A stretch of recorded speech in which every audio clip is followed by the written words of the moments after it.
This is a story about the signal from Kepler-442b. It was a regular Tuesday morning when Dr. Elena Park, a brilliant astrophysicist at the European Space Agency, first heard the signal. She was sitting in the quiet control room of the Deep Space Monitoring Station, sipping her coffee, when a strange series of beeps and pulses flickered across her screen. The data was erratic, a series of repeating patterns that didn't match anything known in the catalog of cosmic radio waves.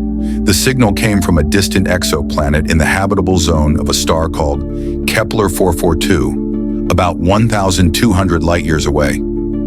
"Impossible," she muttered, scanning the waveform again. "This can't be random. Not at this frequency. It's too structured." The signal didn't just resemble the usual cosmic background noise. It felt deliberate. Elena had spent years working with SETI, Search for Extraterrestrial Intelligence, but she'd never encountered anything like this. The pulses seemed too consistent, too complex. She immediately alerted her team, and within hours, the entire scientific community was buzzing. Months passed, and after a series of rigorous checks, it became clear that the signal was not only real, it was intentional. It was a message. But what did it say? Where was it from? And most importantly, who was sending it? The transmission was decoded, though only in part. What Elena and her colleagues discovered was both thrilling and terrifying. The signal contained sequences of numbers that were consistent with advanced mathematics, prime numbers, fractals, and geometric shapes. But there was more, a pattern within the pattern, a map. And at the center of this map was a region on the exoplanet Kepler-442b. Kepler-442b was a lush, Earth-like world, but no probes had ever made it that far. It was too distant for any current missions to reach. However, the map suggested that whoever had sent the signal knew exactly where Earth was, and it also suggested something else. The map led to a specific location on the planet, a place where an ancient structure was buried deep beneath the surface. Elena's heart raced. She couldn't shake the feeling that this wasn't just an invitation, it was a warning. 6 months later, a joint mission was launched with an international team of astronauts, including Dr. Park.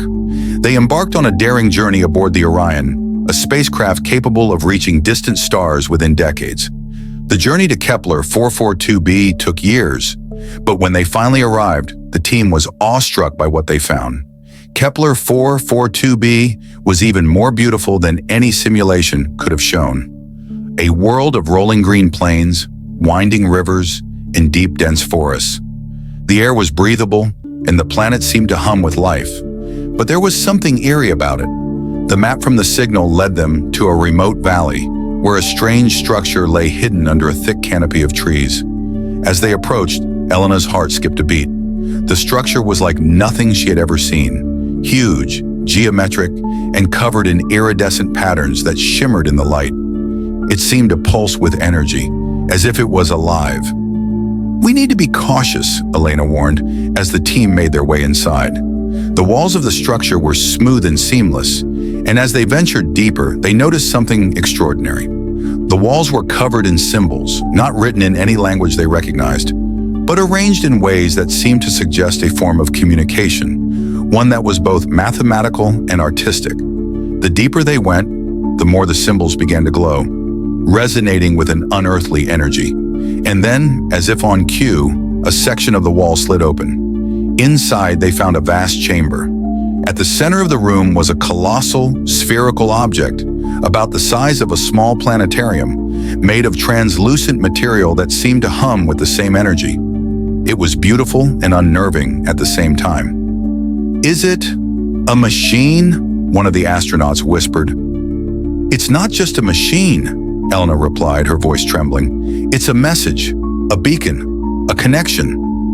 As the team approached the sphere, it suddenly activated. Patterns of light spiraled outward, and Elena felt a surge of energy in her chest. A voice, not in any language, but in her mind, filled the room. "We are the Silith. We have been waiting for you." The voice resonated through their thoughts, calm and ancient. The lights flickered, and then the message continued. "We are not the first to reach the stars. You are the next. The universe is vast, and there are others, like us, scattered across the galaxy. We sent the signal to you, not as conquerors but as guides. You are not alone. The voice paused, and the energy within the sphere pulsed more intensely. But beware, the universe is also filled with danger. Others are watching, waiting. You must be ready. Before Elena could respond, the light from the sphere intensified, and then, as quickly as it had started, it vanished. The room fell silent. The team stood in awe, trying to process what had just happened. Elena's mind raced. They hadn't just discovered extraterrestrial life. They had discovered a civilization that had been watching Earth for millennia. The message was clear. Humanity was on the verge of becoming part of something much bigger. But it also carried a warning. There were dangers out there, far beyond their understanding. The discovery would change everything. But the question remained, were humanity's first steps into the wider universe ready to be taken?